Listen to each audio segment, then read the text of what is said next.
पश्चिम बंगाल के एक छोटे से गांव में जहां मिट्टी की सौंधी खुशबू और रिश्तों की सादगी बसी थी, वहीं हमारी नायिका झनक भी अपने भोलेपन, दिल छू लेने वाली मुस्कान और निश्चल स्वभाव के लिए जानी जाती थी।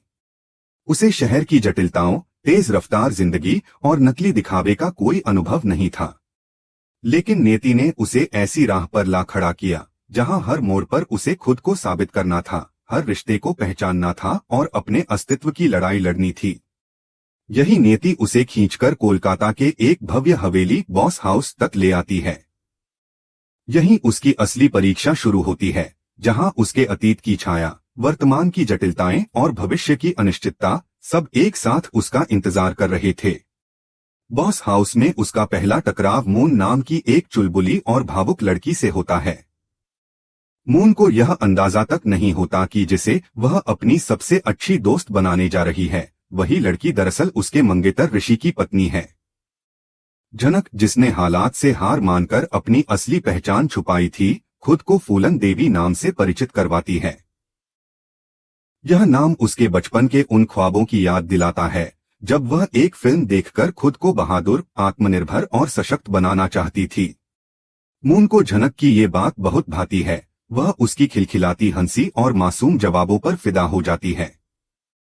वह उसकी तारीफ करती है, तुम बहुत सुंदर हो और बहुत हंसमुख भी। झनक भी पूरी सादगी से बताती है कि फूलन देवी बनना उसका सपना था, क्योंकि उसे लगता था कि फूलन जैसी महिलाएं कभी हार नहीं मानती। मून को झनक का यह अंदाज भा जाता है और दोनों के बीच एक गहरी मगर अधूरी दोस्ती की शुरुआत होती है। एक ऐसी दोस्ती जिसमें सच्चाई की जगह झूठी पहचान है, लेकिन अपनापन सच्चा है। मून झनक को अपने साथ रखने का फैसला करती है, क्योंकि उसे लगता है कि इस लड़की की मासूमियत उसे सुकून देती है। पर झनक के दिल में एक टीस उठती है, यह वही लड़की है जो उसकी सौतन बनने जा रही है। उसकी आंखों में आंसू आ जाते हैं, लेकिन वह उन्हें किसी तरह छुपा लेती है। वह जानती है कि ऋषि, जिसे हालात ने उसका पति बना दिया था, आज भी उसे पत्नी के रूप में नहीं मानता। और यह सच्चाई हर पल उसके सीने को छलनी करती है। बॉस हाउस में झनक को घर की सफाई का काम सौंपा जाता है। वह अपनी गांव की समझ और परंपरा के अनुसार फर्श को कीटाणु मुक्त बनाने के लिए गोबर लाती है और पूरे किचन को लीप देती है। उसकी नीयत साफ होती है। उसे लगता है कि जैसे उसके गांव में गोबर से घर ठंडे और स्वच्छ रहते हैं, वैसे ही यहाँ भी होगा। लेकिन पायल, इंदुमती और तनुश्री यह देखकर दंग रह जाती हैं। उनके चेहरे पर गुस्सा, हैरानी और हंसी का अजीब मिश्रण होता है। गोबर की गंध पूरे घर में फैल जाती है। छोटू उसे हंसते हुए ताना मारता है, लगता है तुम्हारे अंदर कोई खास कला है बेटा। लेकिन जब ऋषि वहां आता है तो उसका गुस्सा 7वें आसमान पर पहुंच जाता है। वह चिल्लाता है, स्टॉप इट, तुम्हारी यह एक्टिंग बंद करो। मुझे पता है गोबर क्या होता है, चंदन क्या होता है। यहाँ किसी को भी गोबर की जरूरत नहीं है। झनक, जो अपनी कोशिश को महान समझ रही थी, अब उसकी आंखों में नमी उतर आती है। वह मन ही मन ऋषि को बब्बर बाघ कहकर चिढ़ाती है, लेकिन अपनी आंखों की नमी छुपा नहीं पाती। तनुश्री झनक को समझाती है कि शहर में गोबर से नहीं, साबुन और डिटर्जेंट से सफाई होती है। लेकिन झनक के लिए यह सब नया है। वह अब भी नहीं समझ पाती कि उसके संस्कारों की जगह इस आधुनिक दुनिया में मजाक बन गई है। उधर झनक का पिता परासर, जो वर्षों से उससे नहीं मिला था, कोलकाता आ पहुंचता है। वह बॉस हाउस के बाहर खड़ा होता है और खिड़की से झांकता है। वह देखता है कि उसकी बेटी झनक जमीन पर झुकी हुई झाड़ू लगा रही है और बर्तनों के ढेर में उलझी हुई है। उसकी आंखें खून से लाल हो जाती हैं। मून की तीखी आवाज उसके कानों में गूंजती है, यह काम अच्छे से कर, वरना सबके सामने तुझे बेइज्जत कर दूंगी। फिर अर्शी की भी कड़कती आवाज आती है, इस नौकरानी को किसने बोला लंच टेबल पर बैठने को। परासर का खून खौल उठता है। उसकी बेटी, जिसे उसने फूलों पर रखा, आज किसी की नौकरानी बन चुकी है। उसका दर्द और क्रोध उसके भीतर ज्वालामुखी की तरह फूट पड़ता है। वह दबे पांव हवेली में घुसता है और कमरे की ओर बढ़ता है, जहां से हंसी की आवाजें आ रही होती हैं। वहां वह देखता है कि ऋषि और मून पास बैठे हैं। और मून बड़े लाड से ऋषि की शर्ट के बटन लगा रही है। यह दृश्य पराशर के लिए किसी सदमे से कम नहीं होता। उसने जिस पर भरोसा किया वह तो उसकी बेटी को भूलकर किसी और के साथ रंगे हाथों पकड़ा गया। तभी उसकी नजर ड्राइंग रूम में लगी तस्वीरों पर जाती है, जहां वह अनिरुद्ध और अर्शी को एक साथ देखता है। वह पहचान जाता है यह वही अनिरुद्ध है जो नूतन से प्यार करता था। उसी समय अनिरुद्ध सामने आता है। पराशर उसकी आंखों में आंखें डालकर कहता है, तुझसे मिलने का वक्त आ गया था शहरी बाबू। मेरी बेटी को नौकरानी बना दिया है तुमने। तभी ऋषि वहां आता है और पराशर उसकी कॉलर पकड़ लेता है। गुस्से में भरा पराशर गरजता है, तू मेरी बेटी का पति है और मून के साथ रंगरलियां मना रहा है। ऋषि झटका देता है, लेकिन तब तक पराशर उसे 2 थप्पड़ जड़ चुका होता है। ऋषि भड़क जाता है, आपको हक नहीं है मुझसे बात करने का भी। तभी अर्शी बीच में आती है और कहती है, तुम्हारी हिम्मत कैसे हुई मेरे दामाद को हाथ लगाने की। पराशर चौंक जाता है, दामाद? यह तो मेरी बेटी का पति है। तभी मून अंदर आती है और कहती है, नहीं मिस्टर पराशर जी, मेरी माँ बिल्कुल सही कहती हैं। जनक की पहचान पर सवाल उठाने वाली मून की आवाज में जब उसने कहा कि ऋषि तो शादी के बाद उससे अलग हो जाएगा, यह शादी एक मजबूरी थी, जबरदस्ती कराई गई थी, तब उसके हर शब्द में सिर्फ अधिकार नहीं बल्कि जनक को नीचा दिखाने की गंध भी थी। वह जैसे हर किसी के सामने यह जताना चाहती थी कि जनक की जगह बस एक जबरदस्ती की दास्तान है और उसकी कोई अहमियत नहीं। पराशर अब तक ऋषि की कॉलर पकड़े उसे झकझोर रहा था। उसकी आंखों में आग थी और मून और अर्शी चिल्ला चिल्लाकर सब कुछ अपने नियंत्रण में रखने की कोशिश कर रही थीं। तभी अनिरुद्ध की गूंजती हुई आवाज आई, बस बॉस हाउस में किसी को हाथ लगाने की इजाजत नहीं है। पराशर उसकी तरफ पलटा और एक तीखी नजर डालकर बोला, तो तू ही बता अनिरुद्ध, नौकरानी जैसा व्यवहार करके अपनी ही बेटी पे क्या एहसान कर रहा है? तू उसे पहचान नहीं पाया? अनिरुद्ध कुछ पल के लिए स्तब्ध खड़ा रहा। उसकी आंखों में हैरानी थी।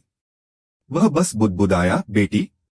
यह शब्द सुनकर ऋषि, मोन, अर्शी सभी के चेहरे पर सन्नाटा छा गया। अनिरुद्ध के ज़हन में पुरानी यादें उमड़ पड़ी। वह डीएनए रिपोर्ट जो उसने सालों पहले जानबूझकर फाड़ दी थी, उसे याद आई। वह रिपोर्ट जो बताती थी कि नूतन की बेटी उसकी ही खून की विरासत है। अनिरुद्ध की आंखों में अब पछतावे की नमी थी। उसके हाथ कांपने लगे थे। वह कांपती आवाज में पराशर से बोला, मुझे कभी नूतन ने नहीं बताया, वो चली गई थी मुझे छोड़कर। पराशर की आवाज गूंजती है, तो तुझसे क्या कहती? जिस इंसान ने उसे प्यार का वादा किया था वही उसे उस वक्त छोड़ गया जब वह मां बनने जा रही थी। उसकी बातों में नूतन की पीड़ा साफ झलक रही थी, जो अनिरुद्ध के भीतर तक उतर गई। और तब आई वह घड़ी जब जनक आगे बढ़ी। उसकी आंखें डबडबाई हुई थीं, पर उसकी चाल में दृढ़ता थी। वह बोली, मैं हूं नूतन की बेटी और आपकी खून हूं, मिस्टर अनिरुद्ध बॉस। पूरे बॉस हाउस में एक गहरा सन्नाटा पसर गया, जैसे समय थम गया हो। अनिरुद्ध की आंखों से आंसू बहने लगे। उसके घुटनों में ताकत नहीं रही। वह बस उसे देखता रह गया, उस बेटी को जिसे उसने अनजाने में नौकरानी बनाकर रखा। जनक की आवाज अब कड़वाहट से भरी थी, जब तक सच नहीं पता था तब तक नौकरानी बनाकर रखा, अब जब खून निकला तो बाप बनने आए हैं। अनिरुद्ध कुछ बोल नहीं पाया, बस शर्म से उसका सिर झुक गया। तभी अर्शी ने अपने कटाक्ष से माहौल को और विशैला कर दिया। वाह, अब नौकरानी भी बेटी निकली। क्या अब घर की सारी सर्विस खून से तय होगी? मून ने भी स्वर मिलाते हुए कहा, प्लीज पापा, don't fall for this drama. ये तो सिर्फ सिंपैथी लेना जानती है। ऋषि एक कोने में खड़ा था। उसका चेहरा भावशून्य था, लेकिन उसकी आंखों में तूफान चल रहा था। पराशर उसकी ओर मुड़ता है और कहता है, चुप क्यों है? शादी की थी तो जिम्मेदारी भी उठा। अगर तुझमें मर्दानगी होती तो मेरी बेटी को झाड़ू पोछा नहीं करना पड़ता। ऋषि के भीतर ये शब्द सीधा आत्मा तक उतरते हैं। उसी क्षण जनक की आवाज फिर गूंजती है, मैंने सब कुछ सहा क्योंकि मुझे लगता था यही मेरी किस्मत है, पर अब मैं सिर्फ एक बेटी नहीं हूँ, एक औरत भी हूँ, जो अपनी इज्जत के लिए लड़ेगी। ना मैं बॉस हाउस छोड़ूंगी, ना झुकूंगी। जो भी करना है यही सबके सामने करना होगा। उसकी बातों में इतनी मजबूती थी कि हर कोई कुछ क्षण के लिए स्तब्ध रह गया। अगले दिन अनिरुद्ध पूरे परिवार को बुलाकर घोषणा करता है, आज से झनक न सिर्फ मेरी बेटी है बल्कि इस घर की बराबर की वारिस भी है। यह सुनते ही अर्शी और मून के चेहरे स्याह हो जाते हैं। इंदुमती और तनुश्री भी हक्के बक्के रह जाती हैं। पर अब झनक को देखकर उनके दिल में एक नया सम्मान जागने लगता है। अनिरुद्ध उसे हर वो खुशी देना चाहता है जो सालों से उससे छीन ली गई थी। लेकिन झनक के खिलाफ साजिश अभी खत्म नहीं हुई थी। अर्शी और मून अब अपनी हार को पचा नहीं पा रही थीं। वे एक फर्जी एमएमएस प्लान बनाती हैं। मून, जो पहले थोड़ा झिझकती है, अब ईर्ष्या के चलते अर्शी के साथ मिल जाती है। वे ऋषि के दोस्त के फोन से एक पुराना वीडियो निकालती हैं, जिसमें झनक और ऋषि कुछ नाजुक पल में नजर आते हैं। उस वीडियो को तोड़-मरोड़ कर एक अश्लील एमएमएस में बदल दिया जाता है और इसे सोशल मीडिया पर वायरल कर दिया जाता है। जल्द ही बॉस हाउस के व्हाट्सएप ग्रुप्स और फेसबुक पेज पर वह वीडियो चर्चा का विषय बन जाता है। जैसे ही यह एमएमएस सबके सामने आता है, फिर एक तूफान खड़ा हो जाता है। अर्शी और मून झनक पर उंगलियां उठाते हुए चिल्लाती हैं, यही है तुम्हारी बेटी अनिरुद्ध। अब देख लिया उसका असली चेहरा। अनिरुद्ध का मन डगमगाता है, लेकिन पराशर उसका कंधा पकड़ता है और कहता है, मेरी बेटी ऐसी नहीं है। यह सब एक चाल है। ऋषि, जो अब तक झनक के दर्द को समझने लगा था, अब चुप नहीं रहता। वह सामने आकर कहता है, बस, यह एमएमएस फर्जी है। इसे तोड़ मरोड़ कर पेश किया गया है। झनक हमेशा सच्ची और ईमानदार रही है। मैंने कभी उसकी कदर नहीं की, पर अब मैं हर कदम पर उसके साथ हूं। उसकी बात सुनकर पूरे बॉस हाउस में फिर सन्नाटा छा जाता है। इस बार ऋषि का समर्थन झनक को एक नई ताकत देता है। पुलिस भी पहुंचती है और एमएमएस की जांच शुरू होती है। जल्दी ही पता चलता है कि यह सब एक साजिश थी। अर्शी और मून की पोल खुल जाती है और उनके खिलाफ कानूनी कार्रवाई शुरू हो जाती है। अब झनक सिर्फ अनिरुद्ध की बेटी नहीं बल्कि बॉस हाउस की बहू बन चुकी है, जिसे ऋषि ने दिल से स्वीकार कर लिया है। उनके बीच अब प्यार और सम्मान का रिश्ता है। अनिरुद्ध उसे वारिस घोषित करता है और वह अब फूलन देवी नहीं, जनक बॉस बन जाती है। एक ऐसी स्त्री जिसने अपनी पहचान खुद बनाई, जिसने अपने अतीत को स्वीकार कर अपने भविष्य की इबारत खुद लिखी। बॉस हाउस में अब एक नई सुबह है। इंदुमती और तनुश्री तक उसे अपनी बेटी जैसा मानने लगती हैं।